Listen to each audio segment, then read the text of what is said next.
नमस्कार, आप देख रहे हैं खबर 1 मिनट, जहां पर 60 सेकंड में हम खबरों का विश्लेषण करते हैं। बेबसी की ये तस्वीर दरभंगा के कुशेश्वर स्थान की है, जहां बाढ़ ने जबरदस्त तबाही मचाई है। यहां लोगों का जीना मुहाल है।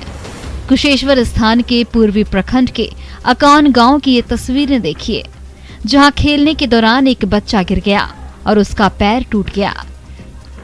चारों ओर से बाढ़ से घिरे गांव में एम्बुलेंस तो नहीं पहुंच सकता है। ऐसे में बच्चों को डॉक्टर के पास ले जाने के लिए नाव की व्यवस्था की गई और नाव पर खाट रख दिया गया और इस तरह स्ट्रेचर तैयार हो गया। बच्चे के परिजनों से गांव से करीब 10 किलोमीटर दूर कुशेश्वर स्थान डॉक्टर के पास ले गए, तब जाकर बच्चे का इलाज हुआ। बाढ़ की त्रासदी झेल रहे यहाँ के लोगों के लिए नाव ही बस, ट्रक और एम्बुलेंस है। ये है बाढ़ में फंसी जिंदगी की हकीकत। कैसे आए गांव से, कैसे आए, कितना देर में आए? दस कर को आए हैं, 10 किलो नाव चला को आए हैं। नाला है, बाढ़ आया है, धनी पानी। बाढ़ में जिंदगी कैसे कट रही है, वो इन तस्वीरों को देखकर समझा जा सकता है। दरभंगा पॉलिटेक्निक कॉलेज परिसर में बरसात का पानी भर गया है। छात्र हाथ में जूते लेकर क्लास करने आते हैं। जिस हाथ में कॉपी कलम होना चाहिए था, वो हाथ जूता उठा रहा है। छात्रों का कहना है कि लॉकडाउन के कारण लंबे समय तक उनकी पढ़ाई नहीं हो पाई। जब कॉलेज खुला तो जल जमाव से पढ़ाई बाधित हो रही है। छात्र इस समस्या का जल्द से जल्द समाधान चाहते हैं ताकि पढ़ाई ठीक से हो सके। समस्या का समाधान नहीं होने पर छात्रों ने आंदोलन की चेतावनी दी है। वहीं प्रिंसिपल का कहना है कि पुराना कॉलेज होने के कारण आसपास के इलाके ऊंचे हो गए हैं, जिस कारण जल जमाव हो रहा है। छात्रावास के पीछे जो एकेडमिक लैब है वो नहीं चल पा रहा है। चारों तरफ पानी जमे होने के कारण हम लोग को जूता हाथ में लेकर जाना पड़ रहा है और इस कारण टीचर सुचारू रूप से लैब भी नहीं करा पा रहे हैं। कुछ लोग जाते हुए रास्ते में गिर भी जा रहे हैं।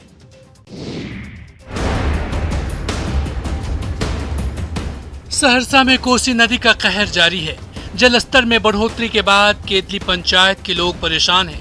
यहाँ लोगों को खाने पीने से लेकर रहने की परेशानी बढ़ गई है। लोगों के घर आंगन में पानी ही पानी है। ये तस्वीर केतली पंचायत के छतवन गांव के महादलित टोले की है, जहां बाढ़ पीड़ित किसी तरह चौकी पर चूल्हा को महिलाएं बचा कर रखी है ताकि किसी तरह खाना बनाया जा सके। बाढ़ पीड़ितों का कहना है कि बच्चे नाव पर समय गुजार रहे हैं, लेकिन कोई इनकी सुध लेने वाला नहीं है, न ही कोई सरकारी लाभ मिल रहा है। घर घर में पानी घुसल छे। सब चूल्ही चौका सब पानी में चौकी पर रख के, टेबुल पर रख के सब खाना बना रहल छे। नाव पर बाल बच्चा एने ओने घूम घाम के रात दिन भी एकदम सुत बैठ के गुजर बसर करी छे। यहाँ सरकारी कोई लाभ ने, कोई बात ने, कोई विचार ने, किछ ने मिल रहल छे। कोई देखैयो ले नहीं आवे छे।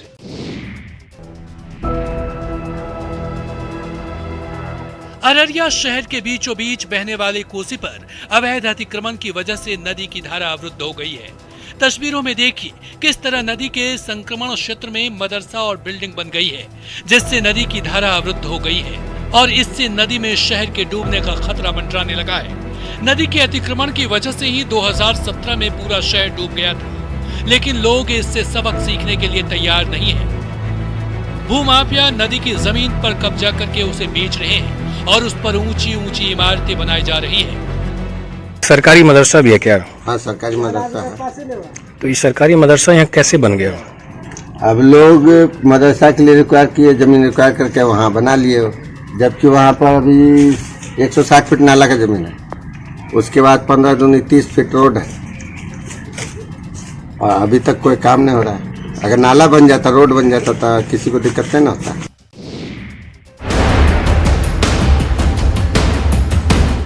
मधुबनी में पति पत्नी के बीच चल रहा घरेलू विवाद इस कदर बढ़ गया कि दोनों परिवारों के बीच जमकर मारपीट हो गई, जिसमें 6 लोग जख्मी हो गए। घायलों को प्राथमिक इलाज के बाद डीएमसीएच रेफर कर दिया गया है। घटना बासोपट्टी थाना इलाके की है। बताया जा रहा है कि बासोपट्टी बाजार निवासी विजय गुप्ता की शादी समस्तीपुर के भगवानपुर निवासी सिंपी कुमारी से करीब 3 साल पहले हुई थी। शादी के बाद से ही पति पत्नी के बीच विवाद चल रहा था, लेकिन बीती रात दोनों पक्ष के लोगों में जमकर मारपीट हो गई। लड़का पक्ष का कहना है कि उनकी बहू उनके बेटे के साथ नहीं रहना चाहती है, साथ ही 25 लाख रुपए की डिमांड करती है। रुपए देने से मना करने पर वो अपने मायके चली गई और वहां से गुंडों को लाकर ससुर और पति समेत परिवार के सभी लोगों के साथ मारपीट की। चाकू से हमला करवाकर पति और ससुर को जख्मी कर दिया। वहीं लड़की का कहना है कि ससुराल में उनके साथ अक्सर मारपीट की जाती थी। फिलहाल पुलिस मामले की जांच में जुट गई है। पूर्णिया में एक बाइक चोर की तब शामत आ गई जब रंगे हाथ वो लोगों के हत्थे चढ़ गया। खूंटे से बांधकर बाइक चोरी के आरोपी अफजल की जमकर पिटाई की गई। बताया जा रहा है कि अफजल अपने एक साथी के साथ मुफस्सिल थाना के बेलौरी में पप्पू कुमार के घर से उनकी बाइक चोरी कर भाग रहा था, लेकिन एक बच्चे ने इस चोरी की घटना को देख लिया और शोर मचा दिया, जिसके बाद लोगों ने दोनों को खदेड़ना शुरू किया।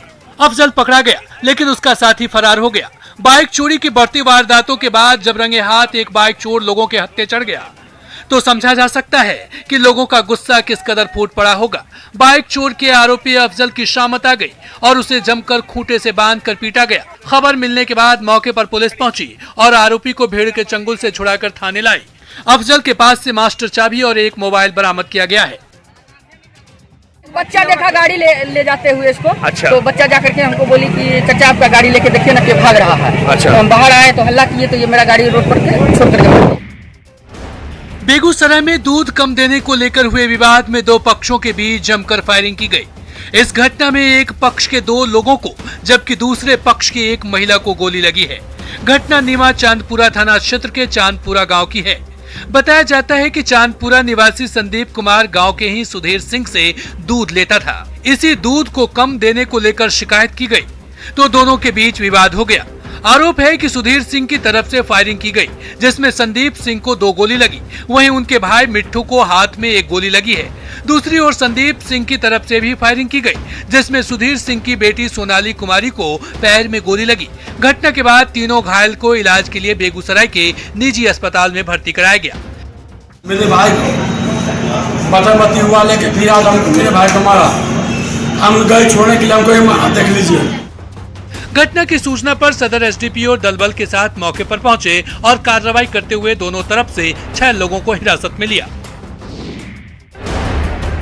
जहानाबाद में आक्रोश की आग ऐसी लगी कि एक महिला हवलदार को लील लिया। कैदी की मौत के बाद लोगों ने जमकर हंगामा किया। नाराज लोगों ने NH 110 को नेहलपुर के पास जाम कर दिया। जाम हटाने पहुंची पुलिस से ग्रामीण भिड़ गए। अफरा तफरी ऐसी मची कि भागने के दौरान एक महिला हवलदार की मौत हो गई। महिला हवलदार कांति देवी ट्रक से टकरा गई और उनकी मौत हो गई। औरंगाबाद मंडल कारा में उसकी डेथ हो गई। उसको लेकर के यहाँ पर सड़क जाम करके की गई थी और उसमें जनता काफी उग्र हो गई। दरअसल औरंगाबाद के दाऊदनगर जेल में कैदी की मौत हो गई थी। मृतक रतनी प्रखंड के सरता गांव का रहने वाला था। कैदी की मौत से गुस्साए लोगों ने नेहलपुर के पास सड़क जाम कर हंगामा किया, जिसमें महिला जवान की मौत हो गई।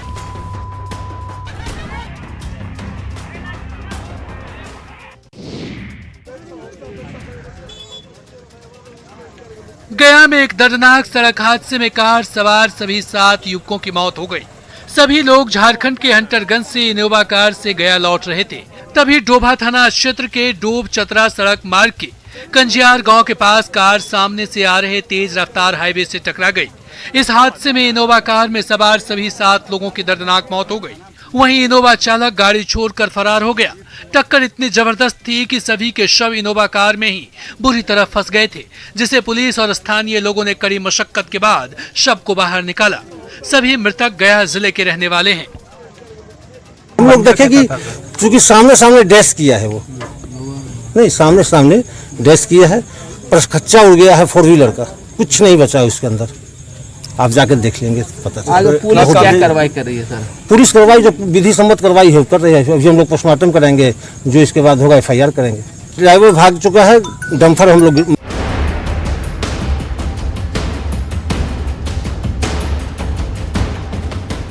गोपालगंज में एक दिल दहला देने वाली घटना ने सबको सन्न कर दिया है।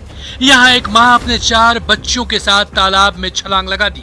हादसे में 3 बच्चों की मौत हो गई।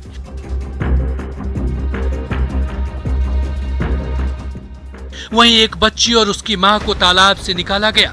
अस्पताल में दोनों का इलाज चल रहा था। इसी बीच इलाज करा रही महिला अस्पताल से फरार हो गई। घटना केटैया थाना क्षेत्र के कवलहरी गांव की है।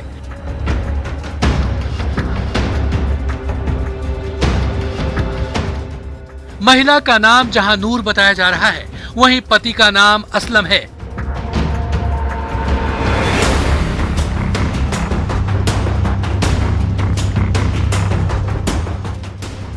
पुलिस महिला की तलाश में जुटी है ताकि घटना के कारणों का खुलासा हो सके।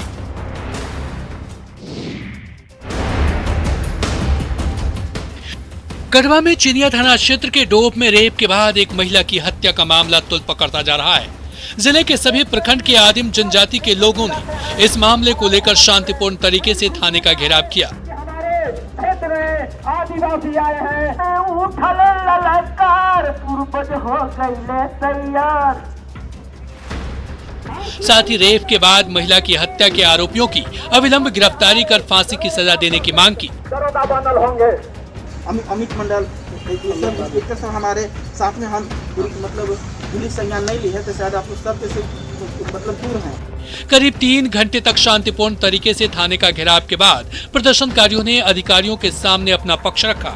साथ ही लिखित आवेदन देकर आरोपी की गिरफ्तारी और फांसी की मांग की। इधर लोगों की मांग पर डीएसपी ने हत्यारे की जल्द गिरफ्तारी और कड़ी सजा दिलाने का भरोसा दिलाया।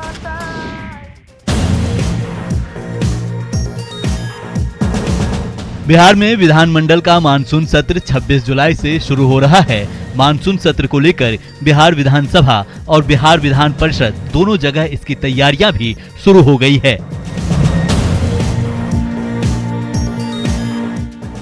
विधानमंडल का यह सत्र भी काफी हंगामेदार रहने की संभावना है।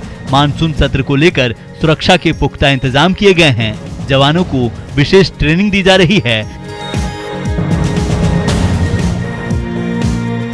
जवानों को बताया जा रहा है कि सत्र के दौरान विधायकों और विधान पार्षदों से कैसे व्यवहार करना है।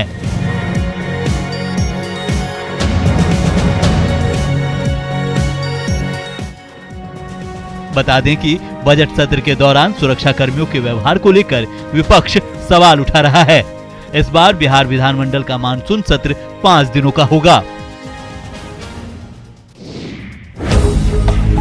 शनिवार को सीएम नीतीश कुमार ने बिहार को 2 बड़ी सौगात दी।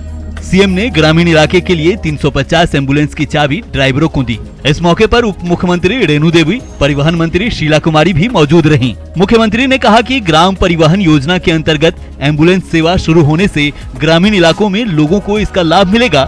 पहले चरण में 350 लाभुकों का चयन किया गया है। अक्टूबर तक 800 एम्बुलेंस सेवा शुरू करने का लक्ष्य है, जबकि दिसंबर तक 1000 से अधिक लाभुकों को नई एम्बुलेंस के लिए 2 लाख तक का अनुदान देने की योजना है, जिससे ग्रामीण इलाकों को स्वास्थ्य सुविधा से जोड़ा जा सके। करते थी कम था, अब उसी को ध्यान में रख करके आप देख रहे हैं कि हम लोगों ने जो तय किया है, पहले से जो योजना बनी हुई है उसी में भी ये तय कर दिया कि हर एक ब्लॉक में 2 लोगों को दिया जाएगा, 2 लाख रुपए तक की मदद की जाएगी। 50% और अधिकतम 2 लाख रुपए तक की मदद की जाएगी एम्बुलेंस के लिए। शनिवार को सीएम नीतीश कुमार ने पटना के लिए 50 सीएनजी बसों की शुरुआत की। सीएनजी बसें राजधानी के अलग अलग रूटों पर चलेगी। बसों की शुरुआत करते हुए सीएम नीतीश ने कहा कि इससे राजधानी को प्रदूषण से मुक्ति मिलेगी, वहीं लोगों को आने जाने में सुविधा होगी। ये काम किया गया, इससे प्रदूषण नहीं हो सकता है और लोगों को सुविधा होगी और हर प्रकार की सुविधा आप जानते हैं। पिछली बार भी बताया गया जो इलेक्ट्रिकल बस था। बता दें कि हाईटेक सीएनजी बस में ड्राइवर सहित कुल 32 सीटें हैं। बसें जीपीएस से लैस है, जिससे लोकेशन की जानकारी मिलती रहेगी। बसों में सुरक्षा के लिए 3-3 सीसीटीवी कैमरे लगे हैं। गांधी मैदान दानापुर बस स्टैंड रूट पर 10 सीएनजी बस चलेंगी। गांधी मैदान दानापुर रेलवे स्टेशन रूट पर 14 सीएनजी बस, गांधी मैदान बिहटा आईटीआई रूट पर 17 सीएनजी बस और गांधी मैदान दानापुर हांडी साहिब गुरुद्वारा रूट पर 2 सीएनजी बस दौड़ेंगी। बिहार के लोगों को अब जल्द ही पटना म्यूजियम नए रूप में मिलने वाला है। बिहार सरकार ने पटना म्यूजियम को सजाने के लिए और नए तरीके से बनाने के लिए 158 करोड़ रुपए की परियोजना की मंजूरी दी है। नए रूप में म्यूजियम 18 महीने यानी 2022 तक बनकर पूरी तरह से तैयार हो जाएगा। ये जो जब 100 साल ये पूरा हो गया, ये 2015 में जब ये 100 साल हो गए, तो इसमें निरंतर जो है एंटीक्विटी की जो संख्या है वो बढ़ती चली गई। प्रोसेस बहुत ज़्यादा यहाँ पे इकट्ठे हो गए, तो फिर ये हुआ कि हम सारे एंटीक्विटी को एक जगह नहीं दिखा पा रहे थे। तो वर्तमान जो सरकार है, माननीय हमारे मुख्यमंत्री हैं, उन्होंने कहा कि नहीं, ये कि यहाँ पे इंटरनेशनल लेवल का म्यूजियम बनना चाहिए। दरअसल पटना म्यूजियम में पुरानी कलाकृतियों की संख्या बढ़ती जा रही है, लिहाजा 1764 के पहले के ऑब्जेक्ट को बिहार म्यूजियम और 1764 के बाद के ऑब्जेक्ट को पटना म्यूजियम में रखने का फैसला हुआ है। कोडरमा जिले के मरकच्चो प्रखंड का यह गांव है नादकरी। वैसे तो तस्वीरें देखकर आपको यह किसी सामान्य गांव जैसा ही लग रहा होगा, लेकिन ये गांव अपनी अनोखी खासियत की वजह से दूसरे गांवों से अलग है। जानते हैं क्यों? तो सुनिए। इस गांव में रहने वाले सभी 1300 लोग एक ही खानदान से ताल्लुक रखते हैं। सही सुना आपने, यहाँ 2 टोले हैं, गांव के ऊपरी इलाके और निचले इलाके में। शायद ये देश का अनोखा गांव होगा जहाँ 2 टोलों में इतने सारे लोग रहते हैं, वो भी एक ही खानदान के। यहाँ के लोग बताते हैं कि साल 1905 में इनके पूर्वज उत्तिम मियाँ खेती बाड़ी करने आए थे, जिसके बाद उनका कुनबा इतना बड़ा हो गया कि एक पूरा गांव ही बस गया। लोग यहाँ 200 साल से है। दूसरा पीढ़ी हम लोग का पार हो रहा है, तीसरा हम लोग है जो लड़का है, और हम लोग 1000 के यहाँ तादाद है। वाकई नादकरी गांव अजूबा है। यहाँ एक ही खानदान के सैकड़ों लोग एक साथ मिलकर गांव में रहते हैं। बिहार में मां सीता की जन्मस्थली सीतामढ़ी में भव्य मंदिर निर्माण के लिए अभियान चलाया जाएगा। श्री राम जन्मभूमि तीर्थ क्षेत्र ट्रस्ट के सदस्य कामेश्वर चौपाल ने इसका ऐलान किया। अयोध्या में भव्य राम मंदिर निर्माण के बाद अब बिहार में जगत जननी मां जानकी के मंदिर निर्माण की मांग बढ़ गई है। लोगों को आस है कि माता सीता की जन्मस्थली सीतामढ़ी में मां जानकी का भव्य मंदिर बने।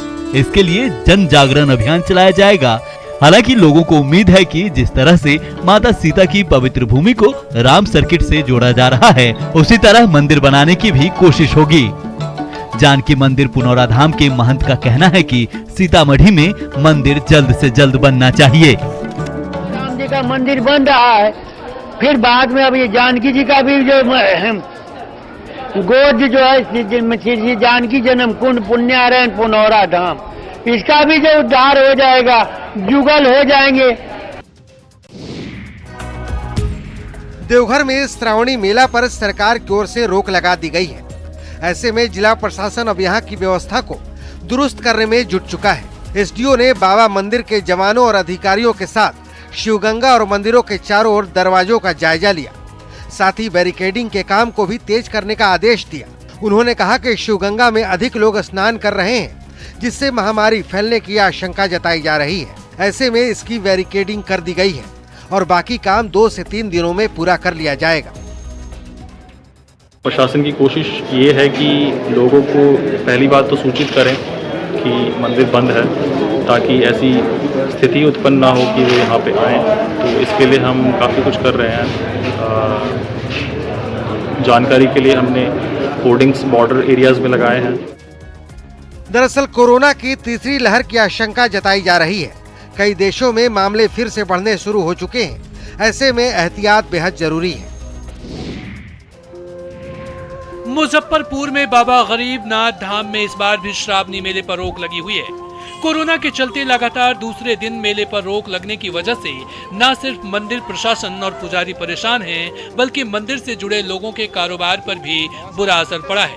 सावन महीने में यहाँ हर साल 20 लाख से ज्यादा श्रद्धालु जलार्पण करते हैं, जिससे मंदिर को 1 करोड़ से ज्यादा की आमदनी होती है। वहीं मंदिर में पंडित, पुजारी, माली, प्रसाद और पूजा सामग्री बेचने वालों का भी परिवार चलता है। लेकिन कोरोना ने सबके सामने संकट ला खड़ा किया है। श्रावणी में बाबा भोलेनाथ की पूजा का विशेष महत्व है। खासकर चारों सोमवारी पर भक्तों की भीड़ मंदिर में उमड़ती है। प्रधान पुजारी का कहना है कि भक्त बाबा गरीबनाथ को हृदय में धारण कर घर में ही पूजा करें। मंदिर की जो बची हुई निधि है उसमें से पैसा निकाल के दिया जा रहा है। जो मंदिर की निधि की भी क्षति हो रही है, कहीं से कोई आमद भी नहीं है। पंडित पुजारी हैं जो पूजा पाठ पर जीवन यापन करते थे, उनके साथ तो सबसे ज़्यादा त्रासदी है। दिल में कुछ करने की ललक हो तो मुश्किलें आसान हो जाती हैं। धनबाद के एक ठेकेदार मजदूर ने कुछ ऐसा ही करके दिखाया है। अपनी लगन और मेहनत से पत्थर का सीना चीरकर खेती किया है। टाटा सिजुआ शिव मंदिर बस्ती के रहने वाले ठेका मजदूर उमा महतो विपरीत परिस्थितियों में भी 2 एकड़ जमीन में खेती कर रहे हैं। सब्जी की सफल खेती में उन्हें उनकी पत्नी शांति देवी का भी भरपूर सहयोग मिल रहा है। उन्हें पिता से खेती करने की प्रेरणा मिली। काफी प्रयास के बाद सरकार से ड्रिफ्ट सिस्टम मिला, जिसकी सहायता से उन्होंने बंजर जमीन में हरियाली फैलाई। हालांकि सरकार और नगर निगम की ओर से खेती में किसी भी तरह का सहयोग नहीं मिल पाने का उन्हें मलाल है। पिताजी से ही प्रेरणा मिला खेती करने का, उनके माध्यम से ही खेती का ही सीखे। उसके बाद बहुत सा ट्रेनिंग भी किए हैं। उमा युवा पीढ़ी से खेती से जुड़ने की अपील करते हैं ताकि उनकी मेहनत का फल उन्हें उनके घर में ही मिल सके और पलायन नहीं करना पड़े। कोडरमा जिले के मरकच्चो प्रखंड का यह गांव है नादकरी। वैसे तो तस्वीरें देखकर आपको यह किसी सामान्य गांव जैसा ही लग रहा होगा, लेकिन ये गांव अपनी अनोखी खासियत की वजह से दूसरे गांवों से अलग है। जानते हैं क्यों? तो सुनिए। इस गांव में रहने वाले सभी 1300 लोग एक ही खानदान से ताल्लुक रखते हैं। सही सुना आपने, यहाँ 2 टोले हैं, गांव के ऊपरी इलाके और निचले इलाके में। शायद ये देश का अनोखा गांव होगा जहाँ 2 टोलों में इतने सारे लोग रहते हैं, वो भी एक ही खानदान के। यहाँ के लोग बताते हैं कि साल 1905 में इनके पूर्वज उत्तिम मियाँ खेती बाड़ी करने आए थे, जिसके बाद उनका कुनबा इतना बड़ा हो गया कि एक पूरा गाँव ही बस गया। लोग यहाँ 200 साल से है। दूसरा पीढ़ी हम लोग का पार हो रहा है, तीसरा हम लोग जो लड़का है, और हम लोग 1000 के यहाँ तादाद है। वाकई नादकरी गांव अजूबा है। यहाँ एक ही खानदान के सैकड़ों लोग एक साथ मिलकर गांव में रहते हैं। तो खबरों का सिलसिला लगातार जारी, आप देखते रहिए न्यूज़ 18 बिहार झारखंड।